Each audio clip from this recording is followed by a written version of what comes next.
Para mí es un enorme placer, como siempre digo, entrevistarme con este tipo de gente, de personas. Estamos hablando con Diego Giacomini. Diego Giacomini es un economista, director de su consultora Economía y Regiones, es escritor. ¿Vos sos runner, Diego, o andás en bicicleta? No, yo soy triatleta. Triatleta, tomá pa' vos. Yo ni runner llego. Y el tipo, triatleta. El triatleta es el atleta que corre triatlón. Ah, eso, mirá. O sea, primero se nada, después se anda en bicicleta y después se corre. Qué mal. Hay diferentes distancias. Yo tengo hecho 6 Ironman y como 20 medio Ironman. ¿Qué son los Ironman? Te termino de presentar. Ironman Te termino de presentar. Bueno, Diego, estamos hablando con Diego Giacomini, economista, como decía, es un consultor destacado, profesor universitario, amigo de Javier Milei, y socio de Javier Milei. Hay que tener ese título, hermano. Y bueno, y además es un gran cocinero. Ahora le vamos a preguntar cómo hace el pesto, porque no sabe las cosas que hace. Que nos tire unos tips de cocina. El pesto dicen que es el mejor pesto de la Argentina, guarda. Vos sos bastante buen cocinero, yo soy más bien comensal. Lo mío pasa por disfrutar lo que preparan otros, ¿no? Pero bueno, se aprecia. ¿Sí? Diego, abro la charla, estamos con Edith, Edgar y quien te habla, que soy yo, Martín. Un placer enorme. Buenas tardes a todos. Buenas tardes. Bueno, gracias por atendernos, ¿eh? ¿Empezamos por lo más importante de todo, el pesto, o querés que arranquemos con lo más triste, que es la cuestión macroeconómica, financiera? No, por orden, te estaba contando. Dale. El triatlón, un Ironman, tirás a nadar al mar 3.800 metros, salís, pedaleás 180 kilómetros, te bajás y corres 42 kilómetros. Todo seguido. ¿Cuántos años tenés y hace cuánto que lo practicas? Yo tengo 48, cumplo 49 este año. Qué mal. Tengo corrido 6 Ironmans y como más de 20 medio Ironman son. El medio Ironman es nadar 1900, pedalear 90 y corres 21. ¿Ok? Eso lo he hecho, como te dije, medio más de 20 veces, Ironman 6 veces. Y en la última competencia la corrí en el 2018. Ajá. ¿Y abandonaste o vas a seguir haciéndolo? ¿Sos relativamente... Mira, hace mucho... tengo que entrenar mucho. Yo entreno todos los días, ¿no? Pero cuando competís así te saca mucho tiempo y la verdad que ahora no lo estoy teniendo como para hacerlo. Claro. ¿Ok? Sí. Gracias que puedo entrenar todos los días 1 hora y media. Claro. Sí, eso lo decía yo antes de comunicarme de que te llamemos, decía que hablar con ustedes es... Me sube el retorno porque escucho muy bajito. Sí, que subirle un poquito Tarcho el retorno, que comunicarse sincronizar una agenda con ustedes es complicado, pero no porque ustedes se hagan los importantes, sino porque sinceramente tienen muchísimo trabajo. Tienen mucho trabajo, y más en esta época, ¿no? Está todo muy convulsionado. Y ustedes que no tienen pelo en la lengua tampoco, que van al hueso y diciendo la verdad, digamos, no están pagados para decir para lo que te pagan, digamos. Vos vas y decís la verdad. Diego, vos sos un exponente, para mí bastante claro, de la importancia de tener prácticamente un estado mínimo. Yo creo que vos sos anarquista, es mi opinión personal. Yo creo que vos... Anarcocapitalista. Exacto, anarcocapitalista. El Estado es el enemigo del individuo. Esa es la idea Faro. Claro. Explicarlo un poquito, yo te seguí y comparto básicamente con vos los postulados, pero bueno, no hay ningún país del mundo en el que no exista el Estado, digamos, aunque Murray Rothbard lo decía claramente, decía, bueno, ahora lo vas a explicar vos de qué estamos hablando, ¿no? Yo lo explico claramente, mira, los derechos naturales del ser humano son los derechos esenciales del ser humano, del hombre y la mujer, y que son válidos en todo momento, en todo lugar, teniendo el color de piel que tenga, la religión y el credo que profeses. ¿Cuáles son los derechos humanos, los derechos naturales? El ser humano nace a diferencia de los otros seres vivos, casi sin conocimiento. ¿Esto qué quiere decir? Yo agarro un perro, agarro un caballo, agarro una gallina, la tiro al agua y va a salir nadando. Yo agarro un bebé, lo tiro al agua y se muere, no sabe nadar. Así es. El ser humano se diferencia del resto de animales no solamente porque no tiene conocimiento cuando nace, sino porque tiene razón.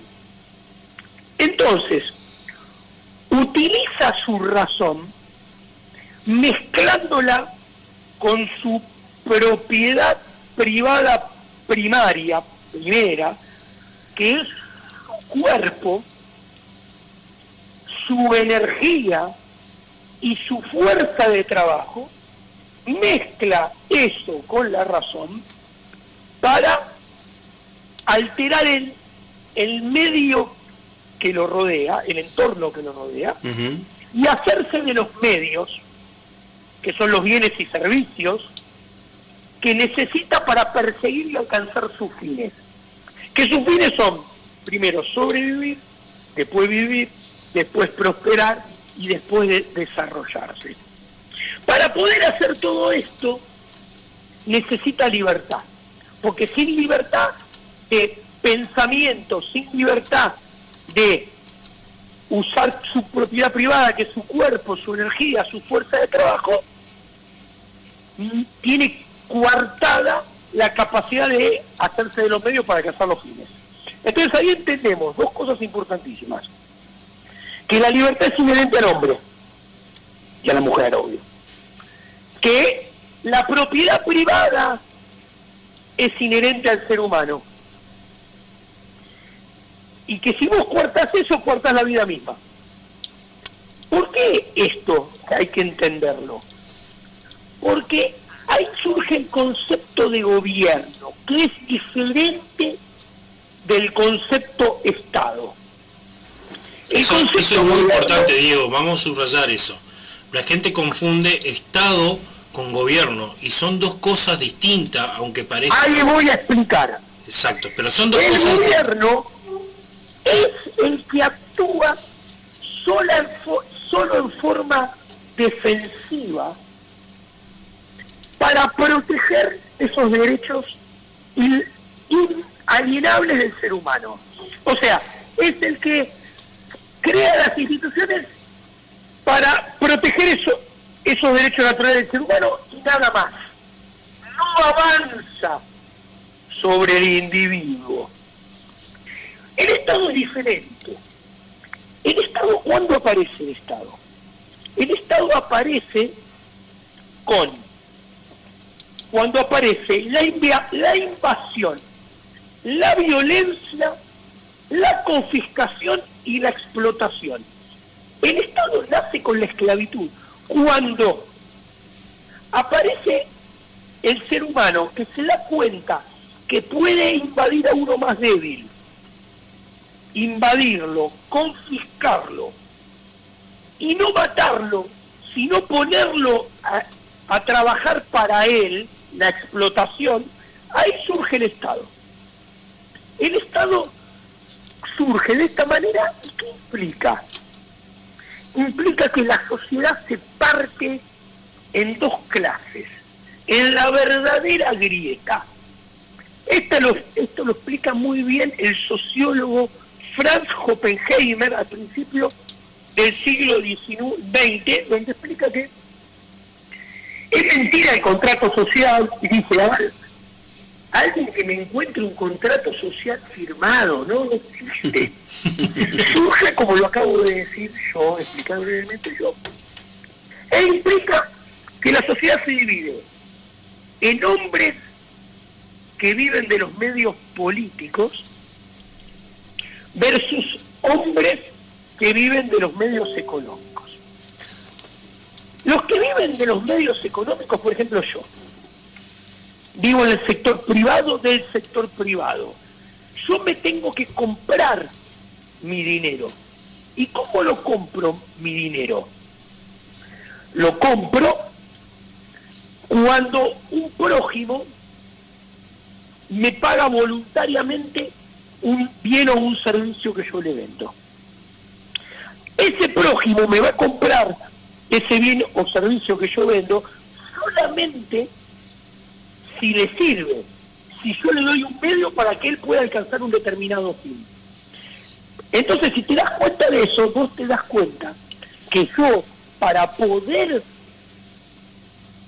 hacerme de mi dinero, de comprar dinero para satisfacer mis necesidades, primero y antes que nada necesito pensar en qué necesita mi prójimo. Que él me lo va a comprar, si lo logro, él me lo va a comprar voluntariamente. Ahí te das cuenta que el mercado es un sistema de cooperación social, en el cual todos nos ayudamos, todos cooperamos unos con otros, porque la única manera de hacerte de tu dinero es si le vendes un bien, un servicio a buen precio, de relativa calidad, que le sirve a tu prójimo. O sea, es cooperación social, es todo lo contrario de lo que nos enseñan. Ahora, ¿qué son los medios políticos? Los medios políticos de los que viven los gobernadores, los intendentes, los presidentes, los senadores, los diputados, los concejales y toda esa lacra. ¿Qué es esto? Ellos obtienen su ingreso de manera compulsiva, sacándole el dinero a la gente por la fuerza vía los impuestos, que viene de impuestos de imposición. ¿Qué quiere decir esto? Que si yo obtengo mi ingreso de manera compulsiva, eso lo que permite es disociar, separar en forma completa lo que yo hago de tener que satisfacer a la gente y que a la gente le sirva para algo. Porque la gente no me lo tiene que comprar voluntariamente, me da lo mismo si yo se lo saco con un garrotazo en la cabeza. Entonces, ahí vos te das cuenta que los políticos viven de los medios políticos, que obtienen sus ingresos por medio de la fuerza, lo cual hace que lo que hagan no tienen por qué estar, le tienen que servir a la gente. ¿Y cuál es el problema?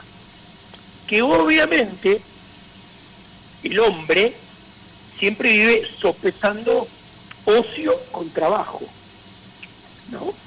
Obviamente trabajar es mucho más difícil que el ocio. Que no hacer nada, claro. Entonces, el ser humano en sí, si vos le das para elegir, bueno, ¿qué querés ganar? 100 pesos trabajando, teniéndote que esforzar, pensando en qué necesita el prójimo, compitiendo en el mercado, vendiendo un producto bueno a buen precio, que lo tenés que ir cambiando constantemente, porque el mercado va evolucionando y va demandando diferentes cosas, todo eso cuesta mucho. O preferís ganando 100 pesos en un cargo público, sin darle nada a la gente y tener tu platita que te entra todo a fin de mes seguro. Y claro, ahí emergen los problemas, porque la gente va a preferir eso que romperse el alma laburando. Entonces, hay una tendencia a que el Estado y los medios políticos crezcan. Y te redondeo, vos pensás una cosa. Los que piensan que el Estado puede quedar chiquitito, viven en una quimera, en una gran mentira. Sí, una utopía. Es simple. El Estado es un monopolio. Y los monopolios están condenados a crecer. Por eso se los regula y no son buenos. Si no son tipo Bill Gates, que inventó algo buenísimo que es imbatible. No, ¿qué pasa? Están condenados a crecer, a perseguir su renta extraordinaria. Y a cambio cada vez te dan productos y servicios cada vez de menor calidad y más caros. Bueno, el Estado es el monopolio de la fuerza, de la ley y del castigo. Entonces pensar que un monopolio que tiene todos esos privilegios va a quedar chiquito es realmente utópico. Como todo monopolio va a ir en busca de su renta extraordinaria. ¿Cuál es su renta extraordinaria? Cada vez más gasto público, cada vez más impuestos. Y a cambio, como todo monopolio, te va a dar servicios más caros, o sea, más impuesto inflacionario, pero de peor calidad. Entonces estás condenado a tener cada vez peor seguridad, la policía funciona cada vez peor, peor justicia, los jueces y tribunales funcionan cada vez peor, peor medicina, los hospitales funcionan cada vez peor, y peor educación, los colegios funcionan cada vez peor. Entonces vos te das cuenta que la realidad refleja toda la teoría que te estoy diciendo al pie de la letra. En el norte, en el norte y en el sur del país se ve mucho, se ve claramente lo que vos estás explicando, lo explicaste bastante simple. Yo pensé que iba a ser un poquito, pero la verdad que como buen profesor lo explicaste bastante simple, bastante fácil de entender. El mercado sabe generar valor, el monopolio se apropia de los excedentes. Estamos hablando de que el Estado tiene una tendencia natural, ¿no? Aunque no sea de una manera deliberada, el diputado quiere tener cada vez más poder, quiere estar cada vez más tiempo, y ser empleado público, lamentablemente, no incentiva la creatividad, no incentiva el mejoramiento en las capacidades. Uno tiene tendencia, bueno, en el interior se ve mucho. Vos vas a una oficina pública, ¿viste lo que era antes lo de Gasalla? Vos vas a una oficina pública y capaz que tenés que esperar media hora que te atiendan porque están desayunando y son las 9 de la mañana. No me acuerdo. No te dan bolas. ¿Sí? No te dan pelota. O no funciona la iluminaria pública, o el hospital no tiene el guardia porque el guardia está cansado, que acá en la ciudad donde yo estoy viviendo ahora, es difícil encontrar un médico de guardia en un hospital público, porque el médico está cansado, entonces se fue a descansar. Pero ¿para qué miércoles está de guardia si está cansado y se fue a descansar? No, pero es que necesita la plata porque le pagan poco. Entonces se producen un montón de ineficiencias que vos lo estás explicando muy claramente. El Estado es imposible que funcione bien. Es imposible. Ahora, es imposible. Diego, te cuento. Diego, 7 de cada 10 personas que viven en el Chaco tienen un ingreso del Estado. Yo lo repito cada vez que salgo en la radio porque a mí me parece catastrófico. 7 de cada 10 personas que viven en la provincia del Chaco tienen algún ingreso del Estado. Eso anula el sector privado, anula la creatividad, anula la generación de valor, como decís vos. Y Marcelo, nosotros hablamos la semana pasada con Marcelo Capello, con el presidente del IERAL de la Fundación Mediterránea, porque ellos habían hecho un estudio que, refleja lo que muchos sabemos, pero que básicamente no existe posibilidad de provincias prósperas con un Estado grande que prohíba la generación de empresas privadas. Y esa gente que se cree beneficiada por un ingreso del Estado, sea una pensión, un subsidio, lo que sea, la verdad es que está, en términos de bienestar, mucho peor que si estuviera en el sector privado, aunque como decís vos, claramente, estar en el sector privado implica sacrificio.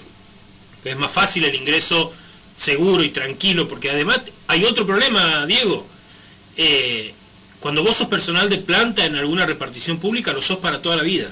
Claro, salvo que te encuentren con salvo que te encuentren con las manos en la masa, que es cosa muy complicada. ¿Cómo se sale de esta situación en un país que vos decís todo el tiempo está infectado de socialismo? ¿Qué deberíamos hacer como sociedad para avanzar hacia la prosperidad? Bueno, es muy interesante lo que vos planteás. Yo lo sé porque yo todo lo que planteo siempre es interesante, Diego. Lo último qué humilde el tipo.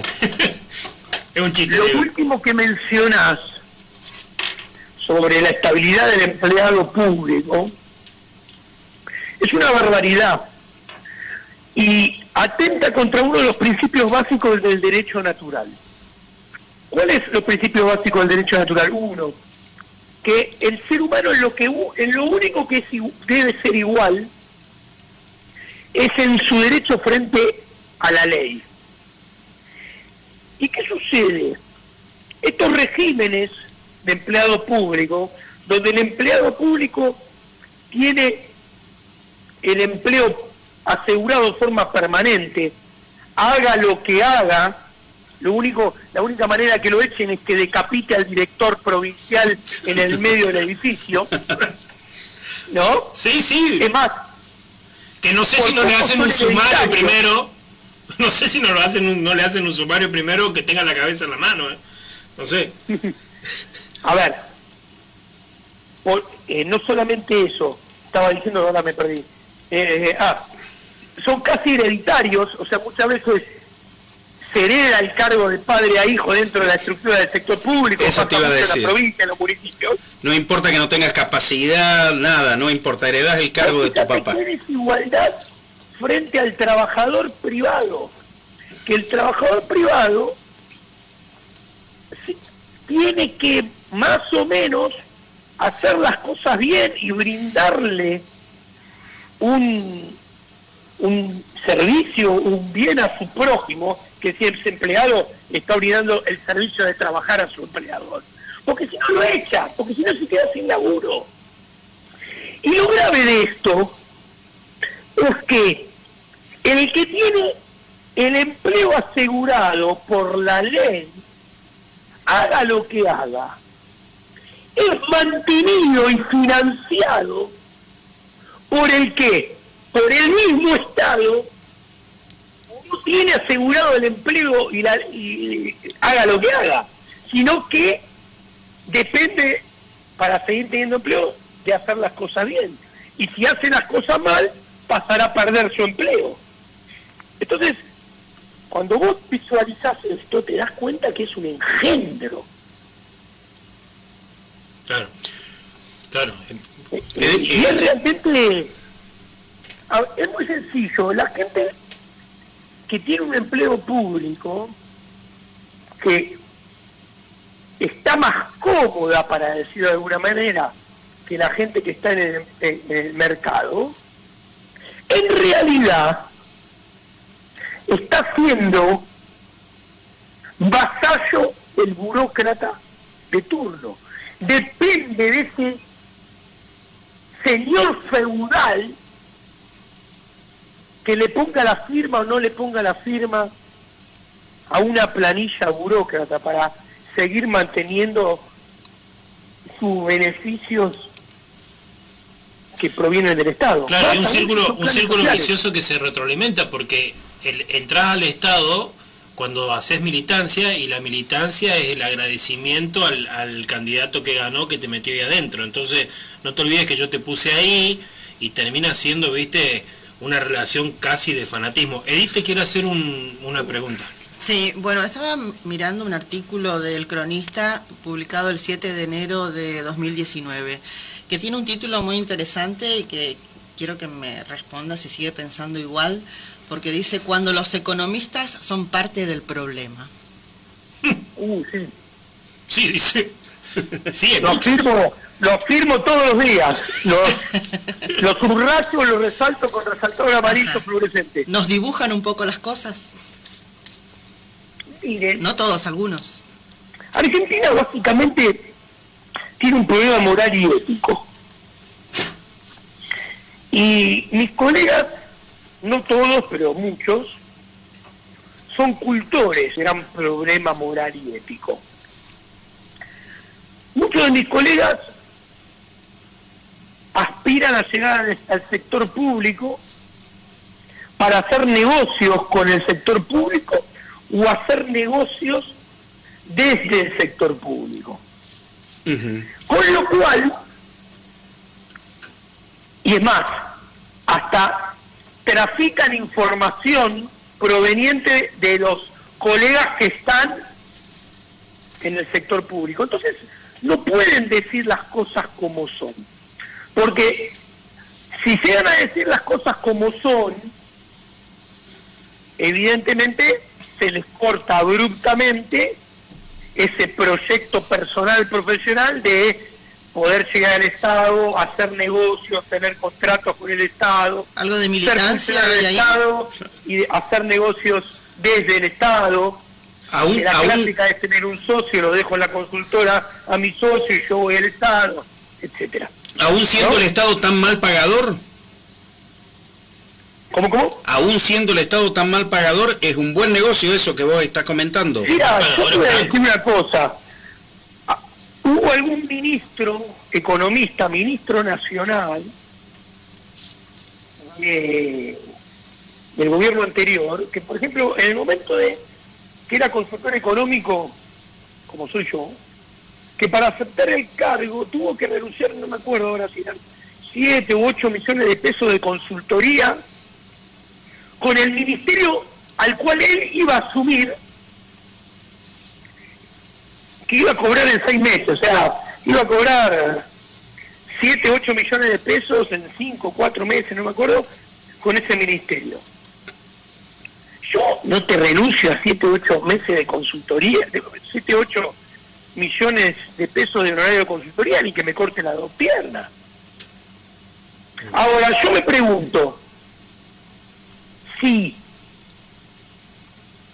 renuncias a 7, esto fue publicado en los diarios, si renuncias a 7 u 8 millones de consultoría que tenías contratado con el ministerio al cual vas a asumir de ministro, ¿qué sos gay? Sí. ¿O será que pensás hacer más negocio siendo ministro que esos 7 u 8 millones de pesos? Digo, ¿no? Tal cual. Sí, es así, es así. Diego, ¿qué pensás de, dada la situación en la que estamos, que se va a profundizar, qué pensás de la estadística esa que muestra que 8 de cada 10 argentinos preferiría radicarse fuera del país? Soy muy contundente en ese sentido. Yo tengo voy a cumplir 49 años, soy divorciado hace 15 y tengo hijas de 17 y 21 años, y como soy divorciado no me puedo ir del país, y son grandes no me puedo ir del país, si yo fuera mucho más joven me iría volando. Este país es un país que está condenado, o te condena a desprosperar, a descivilizarse. ¿Qué quiero decir? Si vos te rompes el alma, invertís en vos mismo y aumentás tu capital humano estudiando, por ejemplo, muy probablemente donde menos rédito le vas a sacar es acá. Si vos tenés capital y lo arriesgás poniendo una pyme, una micropyme, que no tiene que ser nada sofisticado, ¿ver? Si te pones una pizzería o te pones un kiosco, donde probablemente más te tengas que romper el alma para que te vaya peor, hacer acá también. Si nosotros vivimos, sacando un promedio sencillo, 8 de los 12 meses del año para pagar impuestos y enfrentar regulaciones. ¿De quién? Del Estado. Sí. En este país no se puede hacer negocio, no se puede ganar dinero. ¿Por qué? Porque te ahoga el Estado. Por eso es negocio ser empleado del Estado también. Porque ves que culturalmente la situación no cambia. Yo tengo muchos colegas y amigos que han emigrado, que de hecho entre esos, yo tengo 2 hijos también, tengo uno de 12 y otro de 10. Yo sé programar sistemas de gestión, además de tener la profesión, y la verdad es que estoy ahí esperando poder renovar el pasaporte, y todos los días hablo con mis hijos y les digo, ¿nos animamos o no nos animamos? Porque yo no sé qué país van a tener mis hijos dentro de 10 o 15 años. Lo más probable, la probabilidad más alta, sin poder darle un número, la probabilidad más alta es, como vos decís, que caigan aún más en la mediocridad y en la pobreza. Diego, es increíble que le quieran poner impuestos a los influencers. ¿Escuchaste eso? A los influencers le quieren poner impuestos. A la gente que hace por YouTube el unboxing de los productos que compran, le quieren poner impuestos. O sea, la casta política argentina le va a poner impuesto a todo lo que hagan los argentinos. La voracidad fiscal de la casta política argentina es la mayor del mundo. Todos los políticos en el mundo son chorros y parásitos, pero en Argentina baten todos los récords. Sí. Concreto y al pie. Y acá no existe el problema del huevo y la gallina. No es, como no hay empleo, tiene que haber empleo público. No. El Estado, el empleo público, que se financia cuando entendés que se financia con impuesto inflacionario y con deuda impagable, que es altísima tasa de interés, cuando vos ves que esos tres vehículos, si tenés impuestos récords, si tenés inflación récord, si tenés tasa de interés récord y deuda en default, lo que te está mostrando, eso que en realidad te está mostrando que tenés un Estado récord gigante infinanciable. Y es el Estado que con todo eso mata la actividad privada y el empleo privado. No hay problema de Google. Y castiga también claro quién mata a quién. Y castiga también el bienestar del propio empleado público, que no es consciente del daño que está sufriendo. Guarda que el empleado público que cree que está tranquilo y está cómodo podría estar disfrutando un bienestar mayor en el sector privado. Yo insisto sobre eso. Sobre eso. No es lo mismo... Lo que pasa... Sí, te escucho. Lo que pasa es que ahí emerge otro problema, que es la educación pública. Y acá voy a ser muy concluyente. La educación pública es educación pública, ya sea un colegio o una universidad estatal, o sea un colegio o una universidad privada. La educación es pública porque los contenidos, porque los programas, ya sea en la gestión estatal o en la gestión privada, siempre, en todo lugar y en todo tiempo son dictaminados por los burócratas de turno de un ministerio de educación provincial, en el caso de las provincias, y en el caso de los colegios primarios, secundarios, y un ministerio de educación nacional en el caso de las universidades nacionales. Entonces, ¿qué sucede? No se enseña lo que nosotros necesitamos aprender. Se enseña lo que a la casta política le conviene que nosotros aprendamos. ¿Qué quiero decir? La educación pública nos adoctrina en la religión del Estado. Desde chiquito escuchamos que el Estado tiene que intervenir. Desde chiquito escuchamos que el Estado tiene que elegir ganadores y perdedores. Desde chiquito escuchamos que el Estado tiene que brindar igualdad de oportunidades, lo cual es una mentira y es imposible. ¿Ok? La educación pública nos adoctrina en la religión de la política, empoderando a los burócratas de turno. Entonces, como se nos adoctrina en la religión del Estado, en la religión de la política, empoderando a los burócratas, realmente nos cuesta mucho darnos cuenta de todo esto. Pero, por ejemplo, el régimen de educación universal y pública comienza con Lutero en Alemania, sigue con Calvino en Suiza, donde fueron educaciones que estaban pensadas para que no te desvíes de lo que tenías que creer religiosamente y no te desvíes de la obediencia del monarca.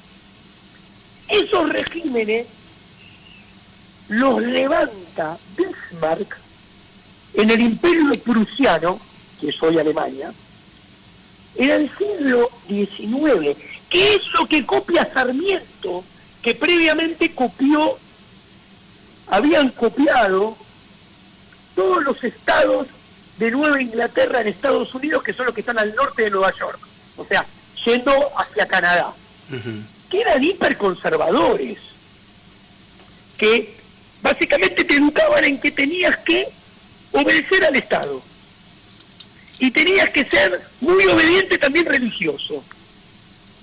Bueno, entonces ahí vos ves cuando la educación, que no tiene por qué ser así, la educación podría ser dada con libertad. ¿Qué quiero decir? Cada colegio podría dar contenido mínimo, te enseño a leer, te enseño matemáticas, y después cada uno podría dar lo que quiera. Ahora, ¿qué pasa? La educación pública es el instrumento más poderoso que tiene la casta política, porque nos meten las ideas desde chiquititos. Y es lo que nos impide darnos cuenta de todo esto. De hecho, de todo esto que yo estoy hablando, o que pueden escuchar a Javier, Milei hablar también, nada, absolutamente nada, lo aprendimos en la educación formal. No, déjame que te lo refrende yo. Yo vengo de la universidad, de la Facultad de Ciencias Económicas de la Universidad Nacional de Córdoba, y yo lo escuché hablar de Rothbard, de von Mises, yo salí de la Facultad de Ciencia Económica en el 2005, hace 4 o 5 años. No se enseña liberalismo, te inyectan keynesianismo por todos lados y no te... además, te dicen que es el único modelo posible.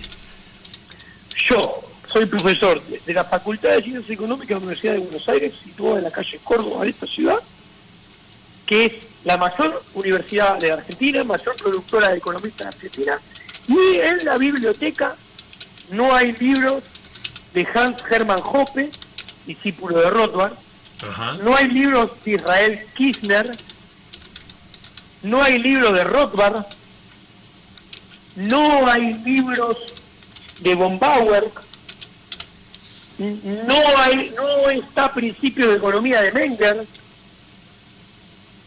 No nos enseña. Creo que no está la acción humana de Mises. No está, von Mises no no está. A mis está. estudiantes si no están, a mis alumnos si no están, se las doy yo. No está. Diego, la verdad que fue un enorme placer charlar con vos, se nos fue el tiempo, a mí me apasionan estas cosas y tenemos oyentes que nos escriben y están muy agradecidos con esta charla. La última pregunta y creo que la más importante, ¿cómo se hace un pesto? ¿Cómo? La última pregunta y la más importante, ¿cómo se hace un buen pesto? Hay una regla de oro. Los pedacitos de ajo no se tienen que sentir. ¿Ok? Entonces, los triturás con una trituradora de ajo o los podés poner en la licuadora. ¿Qué recomiendo yo? 2 plantas de albahaca, una cabeza de ajo, aceite de oliva, sal, pimienta, a gusto, estas 2 cosas. ¿Ok? Sí. Una cucharada grande de casancrem. Ah, mira vos. Eso es nuevo, ¿eh? Todo adentro de la licuadora. Unas nueces adentro de la licuadora. Lo batís todo y te queda una crema de pesto fenomenal. Lo vamos a probar y te avisamos cómo nos salió, ¿eh? Gracias por atendernos, muy amable, ¿eh? Diego, fue un enorme placer. Te mando un abrazo enorme. Gracias. Un enorme placer. Muchas gracias. Chao, chao. Chao, Diego.